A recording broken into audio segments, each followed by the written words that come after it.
Hello and welcome to GameSec. Got a bunch of games to show you today that you might want to give a try. Now, these games aren't necessarily perfect or godlike or anything, but they do deserve a look. This first one doesn't deserve to top any charts or anything like that, but who knows, maybe with a little bit more time in the oven and definitely some more memory, it could have possibly been one of the greats. Here's Predator 2 for the Genesis from Arena.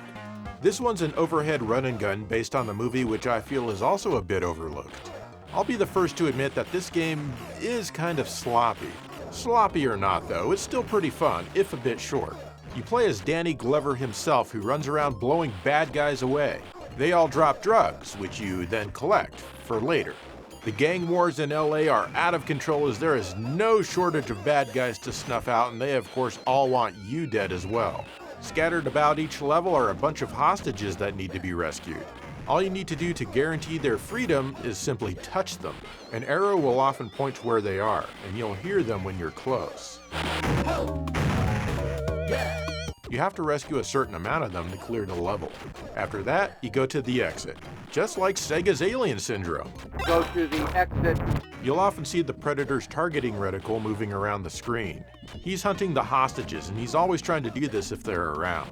This is the only way a hostage can die, and you'll lose the level if too many of them get killed. If there are no hostages to hunt, then he hunts you. Don't let the reticle touch you, or you'll become a puree Danny Glover. For some reason, the Predator never ever hunts the bad guys. What the hell, man? In the upper levels, you'll actually have to fight the Predator from time to time to get past a certain part. These aren't really boss fights. In fact, the game doesn't really have what you'd call boss fights. You just need to get to the exit. Go to the exit. Between the levels are 4K Blu-ray quality stills from the movie, which provide you with a password so you can continue the game. Oddly, there's no regular continue feature. Fortunately, the passwords are pretty easy to remember. You fire the direction you're facing with the A button, strafe with the B button, and switch weapons with C. You can even get Predator weapons and use them. Strafing really helps when fighting the Predator, as he doesn't usually move very much. The final level is aboard the Predator ship, where hundreds upon hundreds of his friends try to kill you. And yeah, for some reason there are tons of hostages here to rescue as well. The graphics are minimalistic, but they're fine. They certainly could be better. Everything is quite small. The sound is also fine, with some decent to good music that goes uncredited in the game.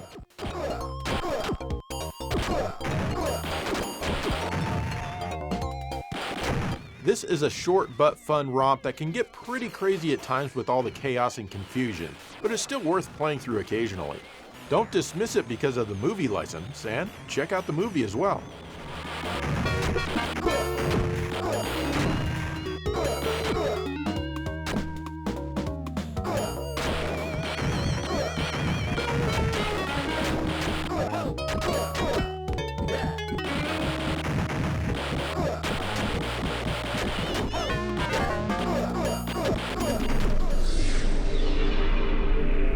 This is Maken X on the Dreamcast from Atlus and Sega.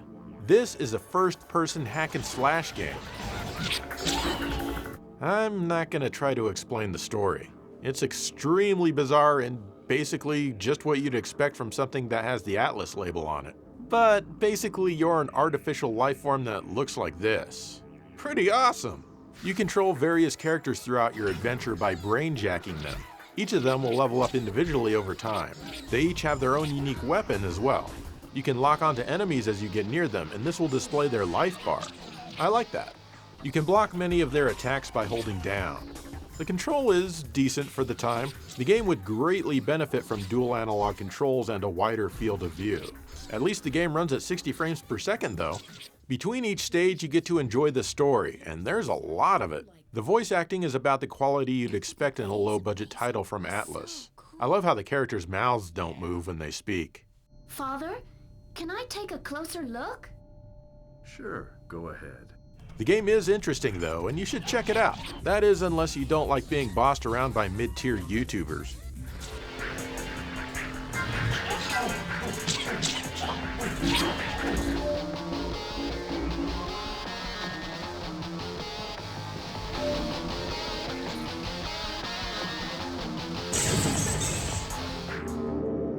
This game was also released on the PlayStation 2 as Maken Shao, but only in Japan and Europe. This is the Japanese version because, well, at least it has 60 Hz. This is basically the same game, but with some refinements and improvements in many areas. It's no longer in first person, which I feel is a big improvement. The second analog stick does control the camera, but so does the first one, so it's not tremendously helpful. Still, the controls do benefit a bit from being in third person, just not as much as they should. The block is now assigned to the R button instead of pressing down. The HUD has been redesigned, and you also no longer have to constantly collect items that enemies drop. You can still collect health items, but instead of using them immediately, you can hold on to them and use them with the tap of the triangle button. This version is also much more difficult, but it offers a beginner difficulty level which I haven't tried yet. Graphically it's similar, but a lot darker with a lot of dithering. It also doesn't support progressive scan, interlaced only. I think the visuals look better on the Dreamcast. They changed the music, but I didn't even notice until I compared the files back to back while I was editing this episode. Basically, that means both games sound pretty much just like each other. Many of the cutscenes are now FMV instead of generated by the console, and the characters' mouths now actually move when they speak. It's too bad that this one didn't come out in North America.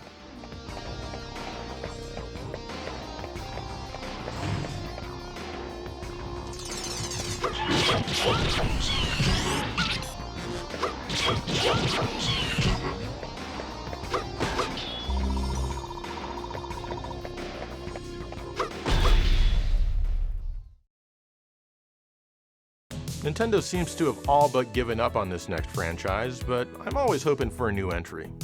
Maybe if it were a bit more love, they'd consider it. Yeah, right. Nintendo doesn't care what you like, they just do as they do. Here's Pilotwings 64 for the Nintendo 64 from Paradigm Simulations and Nintendo. I know, I mentioned Pilotwings in the last episode, but that was the 3DS game. This is a very similar but different beast. This was the other game released at launch for the system, and we only had this and Super Mario 64 for a long time before we got anything else decent. Back then, this game was appreciated, it had no choice but to be, but not as much these days, I feel. This one really expands on the Super NES original. The premise is similar. Complete a bunch of tests like popping balloons or flying through rings, then landing precisely to obtain the highest score. You have 4 different islands to fly around in this title. Sometimes you'll have other objectives, like taking a picture of a certain item on the island. You start out being able to use a hang glider where you need to hit the thermals to gain and retain altitude. There's also the rocket belt, which can be very tough to control thanks to the copious amounts of momentum, but it's still quite fun once you get the hang of it. Then there's the gyrocopter, which is by far the easiest one to control, but you'll still be met with plenty of challenges. In some missions, you'll need to fire missiles to destroy targets before you land. Unfortunately, the missiles can't destroy anything else. Too bad. I still like to pretend that I'm wreaking havoc on the island.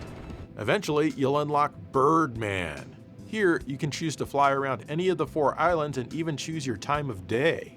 This is basically just free flight, but it's fun to explore and the music is relaxing.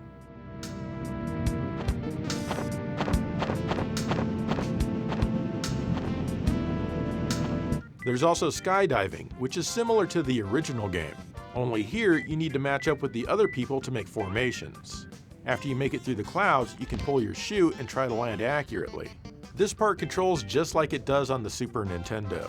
Then there's the Jumble Hopper, which is a weird contraption. Basically, you just need to hop to the goal without touching the water if you can. It's harder than it sounds. And then there's Cannonball. This one is tons of fun. Aim the cannon for the target. You then fire an actual human being at the target. You need to take into account the arc, wind direction, wind speed, and the power you fire the cannon at. If you miss, your character will hit the ground, smashing into a fleshy bag of shattered bones. Each character has a different scream as they're fired. This is clearly not a pleasant experience for them. Don't worry, it'll all be over soon. The graphics are blurry, lack bright colors, and the frame rate can dip substantially from time to time. But hey, this was the brave new world of 3D. The music is mostly great stuff. Overall, this is a very relaxing game, though it's also pretty tough. Once you unlock everything, it's fun to take turns and compete with friends if you have them.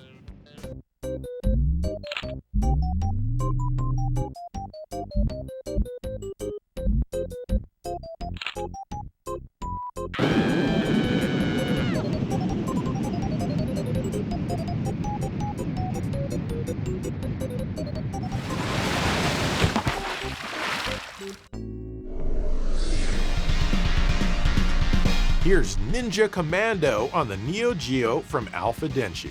This is a spiritual follow-up to their earlier Ninja Combat title, which was kind of a hack-and-slash beat-em-up style of game. It was alright, worth playing once or twice. This one, however, is an overhead ninja action run and gun, except that you can only attack upward, so maybe it's more like a vertical shooter where you control when it scrolls. No matter what you call a game of this type, it's easy to understand and play. Since it's a Neo Geo title that's both not a fighting game nor Metal Slug, I feel that we can shine more of a light on it. You choose from one of 3 different characters. The blue ninja is the guy from Ninja Combat, and for whatever reason he's no longer wearing red. Each character has similar attacks to the other. You have a life bar which can sustain a few hits. You can collect food to help refill that a little bit. You dodge with the B button. The C button is basically your bomb attack move. This depletes some of your life bar, but sometimes it can be worth it, as it takes 50 points off of a boss, and that might be more than you can do before you die otherwise. The bosses have a life bar in the form of numerical hit points, by the way. The mid-bosses do not offer such a courtesy, and they're often just as tough. You can't attack to your sides, but the faster you mash the fire button, the bigger and better your attacks become, and can even include the occasional side attack or other forms of mega release. As you play, you time travel to different areas. I guess that Alpha Denshi didn't get this out of their system back when they made Time Soldiers. Ninja Commando is basically a spiritual sequel to that as well. However, this game is much better than both Time Soldiers and Ninja Combat. Since it's on the Neo Geo, you can of course just slam continues and glide through the game with ease. Even so, the game still holds up and it's worth playing through multiple times because it's just so fun. However, some versions of the game, like on the Wii Virtual Console, only give you 3 continues. That makes it extremely difficult, if not impossible to beat. Are you up to it? If it were set at 10 continues, it'd still be a huge challenge. The graphics are nice, and I love the typical color and style that Alpha Denshi uses. The music is fine, but nothing they ever did can touch the tunes in Magician Lord. That's where they peaked. Was the composer of that game a one-hit wonder? What's his deal? Anyway, check this game out. It's easy to overlook, and it's on plenty of compilations. You may have it and not even know it.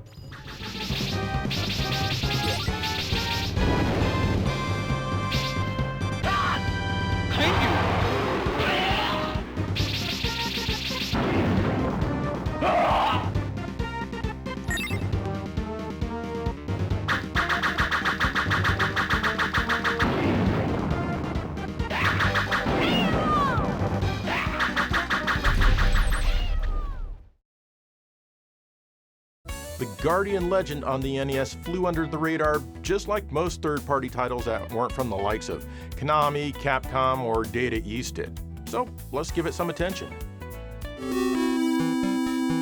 This is The Guardian Legend on the NES, made by Compile and brought to you by Broderbund. This was originally featured on GameSack way back in our episode called Games That Can't Decide What They Wanna Be. This one starts out as a vertical shooter similar to Power Strike on the Master System. You can only fire your basic pea shooter here, and there aren't any power-ups to get. Well, except for life restorations. You have a shield that protects you as you take damage. That's right, a vertical shooter where you have a life bar. That's fairly unusual right there. You eventually make it to the boss, which is exactly like something you'd see in Power Strike. A bunch of boring circles on the ground shooting tons of ovals at you. Compile absolutely loves these kinds of bosses. Creativity at its best. After this, you're suddenly on the ground as a girl. You might think that she's the pilot of the ship, but no, she is the ship. Literally. On the ground here, you wander from screen to screen blasting enemies in square blocks, some of which will reveal items for you to collect. This maze makes no sense at first and you have no idea what you're supposed to do, but once you figure it out, it's all good. You enter rooms via circles that you reveal on the ground. In here are shops, hints, or passages to other parts of the map. Speaking of the map, you'll see it by pressing select and it grows larger and larger over the course of the game. You also switch your weapons on the screen. You collect blue chips as your currency, and each time you successfully use a special weapon, a certain number of chips go away. You eventually fight a couple of bosses and then make your way to the flashing dot on the map. Do what the hint told you to do here, and suddenly you'll find yourself on your way to another shooter stage. Now you can use the weapons that you found on foot, but it'll still cost you chips. You can replenish them a bit during these stages, but you still want to be selective about when you fire them. These weapons are all straight out of Power Strike as well. Actually, I should say that Power Strike built on the ideas here since this game did arrive before the first Aleste game. Not much before, but a little before. Survive this, and now you're in a new corridor to explore. You also have a key, which means you can enter circles on the ground which have that same symbol. You can also seamlessly go back to the original corridor and enter circles on the ground there that match your key. You can save your game using a cumbersome password. The graphics aren't anything special, but they don't really need to be. The sounds have all of the same cues that you'd expect in a compile game. The music isn't bad at all. So, if you like 8-bit games where you get to explore, definitely check this one out. The shooter segments can occasionally be a bit tough, so the only reason to avoid this is if you're really bad at shooters, but they're not overwhelming.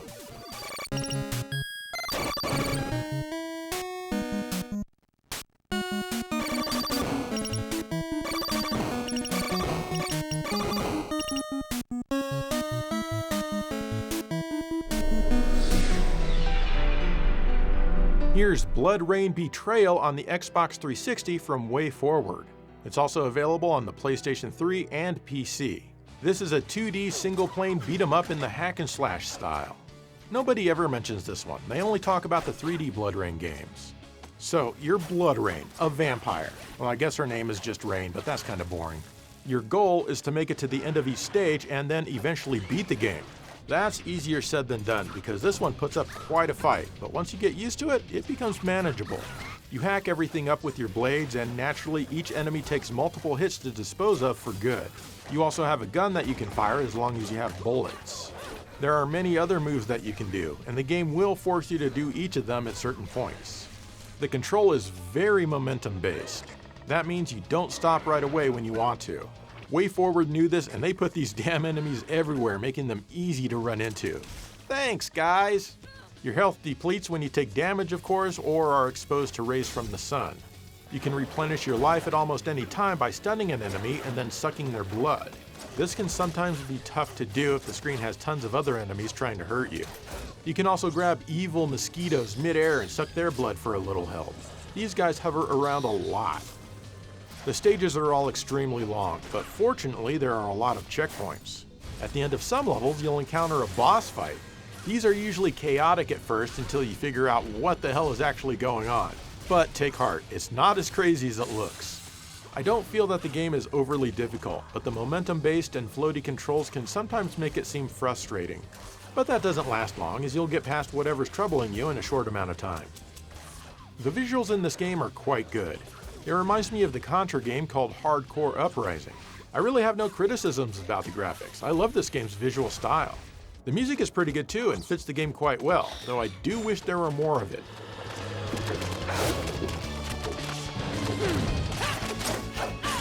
This is definitely a good one to check out.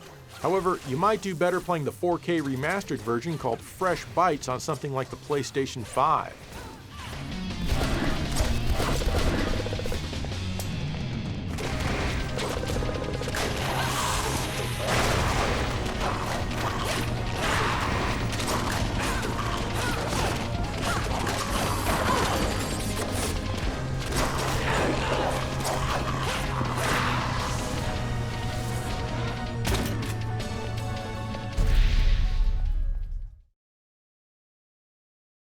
Can a game from a company like Square go overlooked? Yes, it most definitely can. Witness Threads of Fate. This is Threads of Fate for the original PlayStation from Squaresoft. It's an action RPG I never hear anyone mention.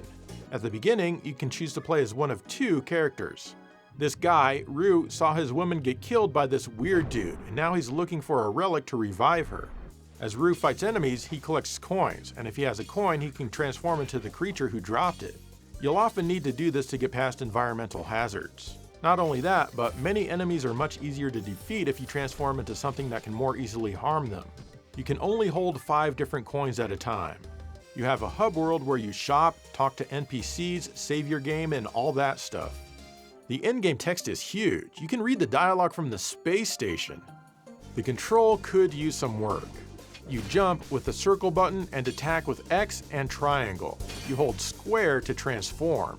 You can change this somewhat in the options, but I could never make X be the jump button as nature intended. At least analog controls are supported.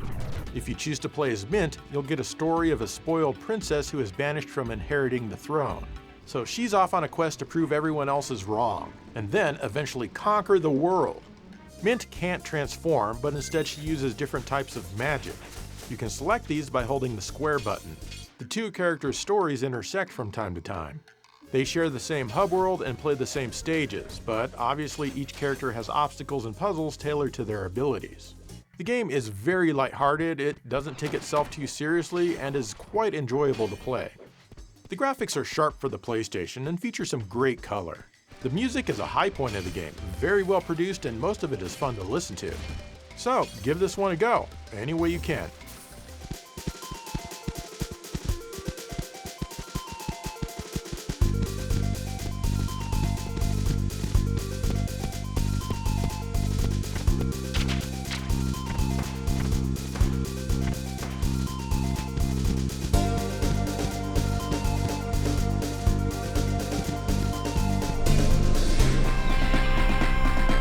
Here's Wings of War on the Genesis from NCS and DreamWorks. This is a really cool horizontal shooter that gets lost in the sea of such games on the console and generally ignored among the greats. But it definitely deserves some love. I first rented this one when it was called Gainaug, an import from Japan. I liked it so much that I picked up Wings of War when it came out in the US several months later. In Europe, they kept the name Gainaug. So if you've played a shooter before, you can handle this. Basically, you shoot enemies, and that kills them. Your ultimate goal here is to beat the game. Then it loops and starts over. You collect 3 different colors which affect your shot, basically the pattern in which the shots fire on screen. You also have red and blue orbs to collect. These will strengthen the power and spread of your shots. You need to collect several orbs of the same color before the power level will increase. Finally, you have magic, which is basically your special weapons. These are represented by scrolls containing a single letter on them. There are 8 different ones to collect, and you can store up to 3 at once. They're limited in either ammo or time, so they don't last forever. If you have more than one of the same letter in a row, they'll be activated together, giving you a stronger version of that magic. The stages aren't short, and each stage has a mid-boss. The game itself is short though, with only 6 stages. That's because the memory here used is tiny, only 4 megabits. The final stage is just a rush of mini-bosses before the final boss, so that's kind of disappointing. But overall, this game is still really fun to play. It can put a ton of enemies and bullets on screen at once without a hint of slowdown. I mean, damn! Also, did you know that this game is the first in the series that evolved into Cho Anarchy? Yep, it's true, though this one doesn't feature any of the homoerotic imagery that those games do. Wait, okay, I take that back. Yeah. The graphics are outstanding for a 4 meg game. Very detailed artwork, especially on the bosses. The game even throws some visual tricks at you, like this rotating cave. Or this level with 3 overlapping layers of scrolling, one of them line scrolling and going all over the place for no reason whatsoever. Why does it do that? I love it! Then of course there's this stage where you're inside of something. Pretty nuts to look at. You'd think that this stage would be tough because it's so distracting, but actually it's one of the easier stages. Speaking of easy, the difficulty defaults to the easy setting, so turn it up if you want a challenge. The music is also excellent. In fact, I forgot how good some of this stuff here was as I was playing through it tonight for this episode.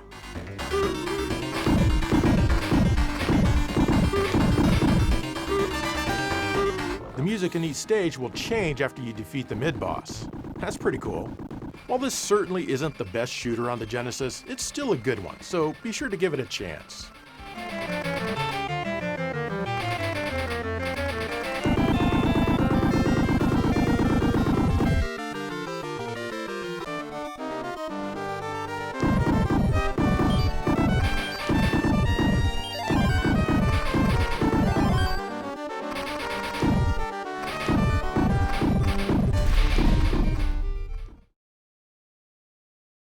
And there you go, why isn't this thing straight? There we go. And there you go, more criminally overlooked games that you need to play immediately after you're done watching GameSack, which better not be too soon, you hear, because I've got a sketch after the credits that you need to see. Actually, I haven't even thought of an idea yet, so hopefully it's not too lame, but probably is. But stay tuned to find out.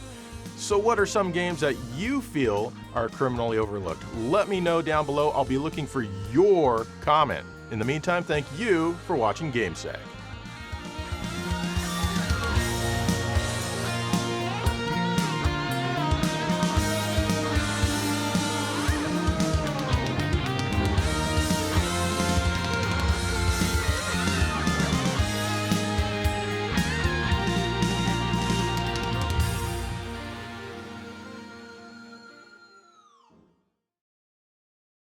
Hey guys, it's time once again to answer your questions submitted via Twitter and Blue Sky, so let's just get right into it. Would the Dreamcast with a DVD been able to compete with the PS2? If they had somehow been able to get a DVD player inside the Dreamcast and not had it be much more expensive, like say $50 more expensive, yeah, oh yeah, I would have creamed it. When we'll have a GameSack game hunting episode in Japan? Do they even allow hunting in Japan? Can I bring my guns? And what the hell am I going to hunt? They're bootleg raccoons? What modern accessories for older consoles have been most useful for you in general? Is it different from a personal and from a show standpoint? Definitely the EverDrives. It allows me to cover way more games. And from a personal standpoint, definitely the EverDrives. It allows me to play way more games. Why the name GameSack? Why not just call it Ballsack? Because it's about games. Did you ever consider doing another co-host after Dave left? No? No question. I just wanted to say that I've gone to bed watching your videos for the past 3 years. I need more, lol. Keep up the good work, buddy. Big fan. Not sure really how to answer that. 7. We know Dave hated the concept of pyramids on other planets thanks to the laser active video, but how do you feel? I think I'm okay with pyramids on other planets, but when they start building regular buildings like houses and skyscrapers on other planets, that's pissing me off just thinking about it. Of all adjectives, which is the most impactful to you in all of gaming history? Mega! What is your favorite PS2 era horror game? Definitely Silent Hill 2. Where did you get your Afterburner poster? And that's of course the poster that appears behind me when I'm on screen blabbing.